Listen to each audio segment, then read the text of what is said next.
नमस्कार। आज आमे आसामर आहोम संप्रदाय पालन करुथिबा गोटे बहुत खास पर्व मेदाम मेफी विषय रे किछि कथा हेबा। ହଁ ଏଇଟା ବେଶ ଅଲଗା ପ୍ରକାରର ପର୍ବ। आम पाखरे मेदाम मेफी आहोम पूर्वपुरुष पूजा बोली गोटे लेखार किछि अंश अछि। आमे चेष्टा करिबा एई पर्वर मूल कथाटा कौन आउ विशेष करी एहार ना पछरे की अर्थ अछि सेटा बुझिबाकू। ଠିକ୍ माने मोटामोटी भावे कहिले एइटा तो एक पूर्वपुरुष पूजार पर्व, ହଁ ସେଇଟା ହିଁ ମୂଳ କଥା। किंतु प्रश्न होउछि मेदाम मेफी एई नाटा निजे कोन कहुछि। माने चलंतो याकु टिके खोली देखिबा। ହଁ ଏଇଠି କଥାଟା ବେଶ ମଜାଦାର। ଦେଖନ୍ତୁ ଏଇ ଯୋଉ ନାଁ ଅଛି ଏହାର ପ୍ରତ୍ୟେକ ଅଂଶର ଗୋଟେ ଗୋଟେ ଅର୍ଥ ଅଛି। अच्छा, ହଁ ମେର ଅର୍ଥ ହେଉଛି ଭୋଗ ବା ନୈବେଦ୍ୟ, ମାନେ ଯାହା ଆମେ ଅର୍ପଣ କରୁ। कोह ତାପରେ ଆସିଲା ଦାମ। ଏଇ ଶବ୍ଦଟା ବ୍ୟବହାର ହୁଏ ପୂର୍ବପୁରୁଷଙ୍କ ପାଇଁ, ଆମ ପିତୃପୁରୁଷ। ଆଉ ଶେଷରେ ଫିର ଅର୍ଥ ହେଲା ଦେବତା। ओहो बुझिली। ताहले मे दाम आउ फी ए तिनिटाको मिसेई देले पूरा चित्रटा जेंती सफा दिसी जाउछि। ଏକଦମ ସେଇଥିପାଇଁ ମେଦାମ ମେଫିରର ପୁରା ଅର୍ଥ ହେଲା ପୂର୍ବପୁରୁଷ ଏବଂ ଦେବତାମାନଙ୍କୁ ଦିଆଯାଉଥିବା ଭୋଗ ବା ନୈବେଦ୍ୟ। ବାह, ଏହି ନାଁ ଭିତରେ ହିଁ ପର୍ବଟାର ପୁରା ଉଦ୍ଦେଶ୍ୟ ରହିଛି। ଏହା ଖାଲି ଗୋଟେ ନାଁ ନୁହେଁ, ଏଟା ଗୋଟେ ପୁରା ପ୍ରକ୍ରିୟାକୁ ବୁଝଉଛି। को प्रक्रिया? ମାନେ ଯେଉଁଥିରେ ଆମେ ଆମ ପୂର୍ବ ପିଢ଼ି ଆଉ ଦେବତାମାନଙ୍କୁ ମନେ ପକେ ସମ୍ମାନ ଦଉଛୁ।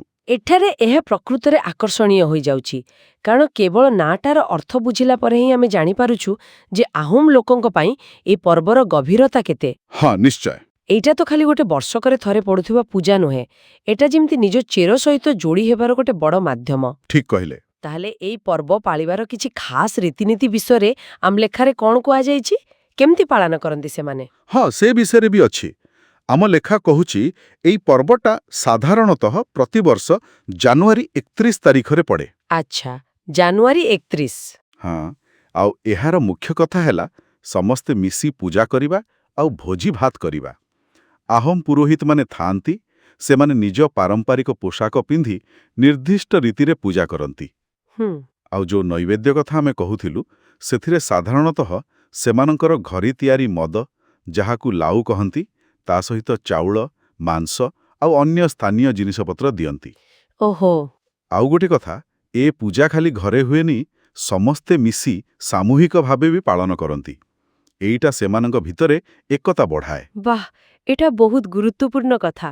ମିଳିମିଶି ପାଳନ କରିବା ଆଉ ନିଜ ପାରମ୍ପରିକ ଖାଦ୍ୟପେୟ ବ୍ୟବହାର କରିବା, ଏଟା ନିଶ୍ଚୟ ଏ ପରମ୍ପରାକୁ ବଞ୍ଚେଇ ରଖିବାରେ ସାହାଯ୍ୟ କରୁଥିବ। ନିଶ୍ଚୟ କରୁଥିବ। ଆହୋମମାନଙ୍କର ତ ଆସାମରେ ପ୍ରାୟ 600 ବର୍ଷର ଶାସନର ଗୋଟେ ବଡ଼ ଇତିହାସ ଅଛି।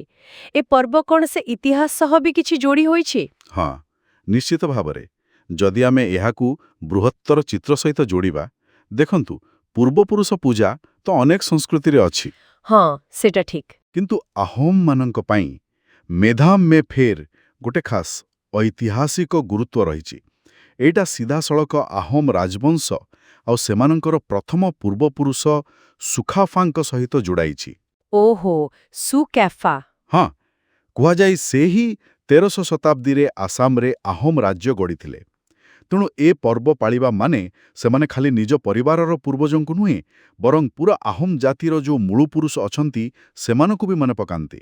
ଆଚ୍ଛା, ଏଇଟା ସେମାନଙ୍କର ସାମୂହିକ ସ୍ମୃତି ଆଉ ଜାତୀୟ ପରିଚୟକୁ ବଜାୟ ରଖିବାରେ ଗୋଟେ ବଡ଼ ଭୂମିକା ନିଏ। ବୁଝିଲି।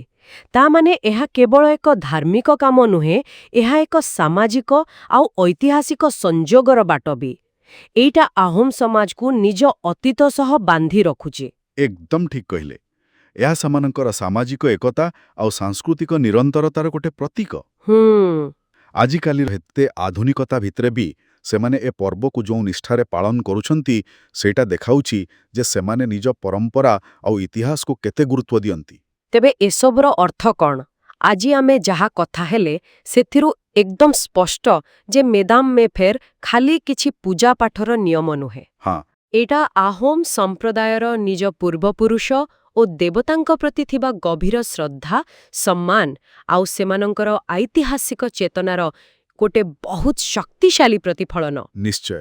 ଏହାର ନାଠୁ ଆରମ୍ଭ କରି ପାଳିବା ପଦ୍ଧତି ପର୍ଯ୍ୟନ୍ତ ସବୁକିଛି ସେମାନଙ୍କର ସାଂସ୍କୃତିକ ମୂଳଦୁଆକୁ ମଜବୁତ କରୁଛି। ଆଉ ଏଇଟା ଆମ ଆଗରେ ଗୋଟେ ଗୁରୁତ୍ୱପୂର୍ଣ୍ଣ ପ୍ରଶ୍ନ ବି ରଖୁଛି।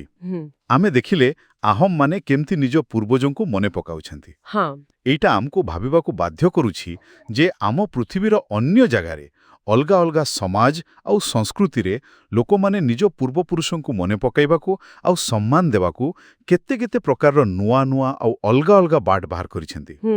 ଏଇଟା ଭାବିବାର କଥା।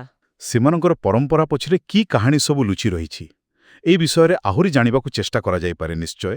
ଏଇଟା ଗୋଟେ ବହୁତ ଆକର୍ଷଣୀୟ ଅନୁସନ୍ଧାନ ହେବ ବୋଧେ।